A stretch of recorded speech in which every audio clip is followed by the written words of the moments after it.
알아두면 쓸모있는 에너지 분야 주요 이슈를 쏙쏙 모아 쉽고 재미있게 브리핑해 드립니다. 에너지 브리핑, 지금 바로 시작합니다. 산업통상자원부가 글로벌 수소, 암모니아, 그리고 지속가능 연료 협력 확대에 나섰습니다.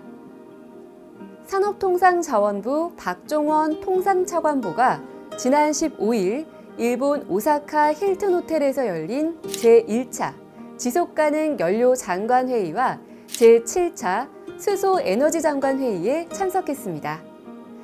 이번 회의에는 한국을 비롯해 일본, 브라질, EU, 영국 등 25개국 고위급 인사와 아시아 개발은행, 국제재생에너지기구, 국제에너지포럼 등 12개 국제기구가 함께했는데요. 회의에서는 국제에너지기구 IEA와 국제재생에너지기구, 바이오퓨처 플랫폼 컨슬, 그리고 일본 자동차공업협회 자나 등 5개 기관이 지속가능 연료의 생산 확대와 수요 창출, 민관 협력과 국제협력 방안을 제시했습니다. 이 자리에서 박 차관보는 한국의 바이오 디젤과 이메탄 등 지속가능 연료에 대한 연구, 생산, 도입 현황을 소개하며 글로벌 수요 확대를 위한 협력 강화를 제안했습니다. 이어 제7차 수소 에너지 장관 회의에서는 수소 공급망 구축과 수요 창출, 그리고 국제 협력 전략이 논의됐습니다. 특히 국제에너지기구는 연료전지 시스템과 수소 충전소 보급, 재생 가능 저탄소 수소 생산의 성과를 강조했는데요. 박 차관보는 내년 5월 개설 예정인 청정수소 입찰 시장과 수소차, 혼수 발전 정책을 소개하며 가격 안정과 공급망 협력은 물론 인증과 표준, 안전 분야까지 폭넓은 논의가 필요하다고 덧붙였습니다. 이번 협력이 세계 에너지 전환 속에서 우리나라의 역할을 더 크게 넓혀주길 응원합니다. 정부가 해상풍력 인허가 가속화를 위해 범정부 태스크포스를 출범했습니다. 산업통상자원부는 범정부 해상풍력보급 가속 TF 킥오프 회의를 열고 본격적인 해상풍력 확산 논의에 들어갔습니다. 해상풍력은 삼면이 바다인 우리나라의 입지 장점을 활용할 수 있는 대규모 재생에너지원으로 탄소 중립과 인공지능 시대를 이끌 주력 전원으로 꼽히는데요. 조선, 철강 등 연관 산업에도 파급 효과가 큰 미래 핵심 산업으로 주목받고 있습니다. 현재 국내에서 운영 중인 해상풍력은 총 0.35GW 수준에 머물고 있습니다. 하지만 정부는 지난 2022년 풍력 고정가격 계약 경쟁 입찰제를 도입한 이후 4.1GW 규모의 프로젝트를 선정했고 내년 3월 공포될 해상풍력 특별법으로 제도적 기반도 마련했습니다. 이번 회의에서는 초기 프로젝트가 안정적으로 추진될 수 있도록 복잡한 인허가 절차, 인프라 부족, 금융 조달 등 주요 애로사항을 해소하기로 뜻을 모았는데요. 이호현 산업부 제2차관은 지금이 국내 해상풍력을 활성화할 수 있는 마지막 골든타임이라며 4.1GW 프로젝트의 성공적인 정착이 보급 확대의 성패를 좌우할 것이라고 밝혔습니다.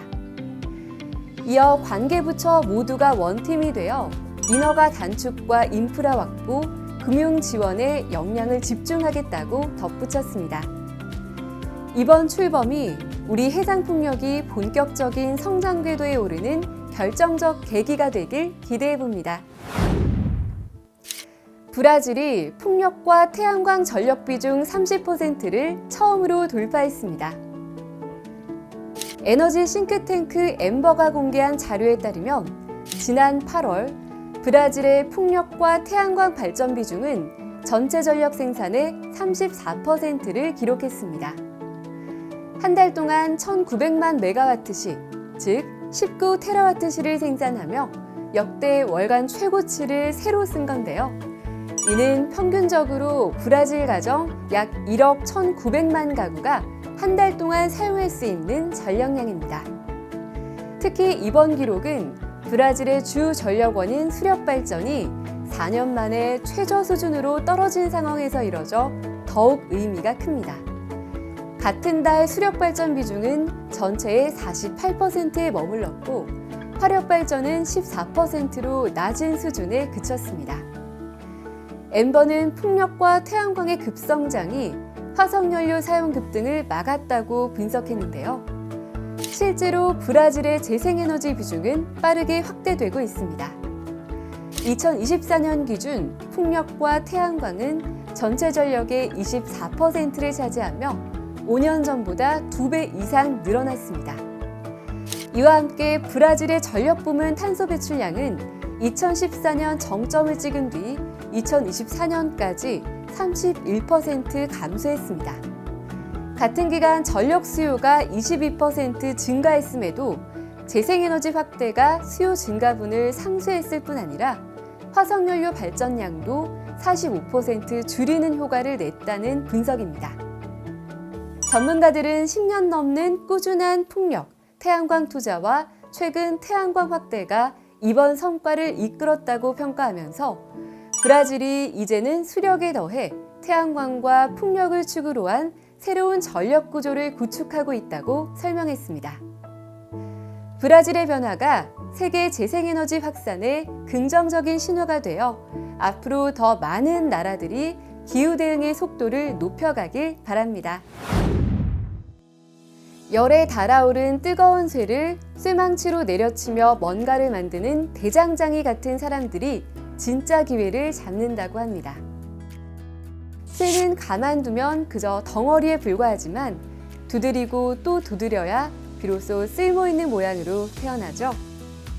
이 글귀는 바로 책 오늘의 기회다 속 한 대목인데요. 우리가 흘리는 오늘의 노력은 내일을 빛나게 할 또 다른 씨앗이 되고 때로는 예상치 못한 순간에 큰 결실로 다가옵니다. 우리가 매일의 노력을 거듭하는 이유도 바로 그 뜻밖의 순간을 만나기 위함일 겁니다. 작은 땀방울 하나하나가 내일의 탄탄한 기회로 이어지길 바라며 에너지 브리핑은 여기서 마칩니다. 다음 시간에 또 만나요.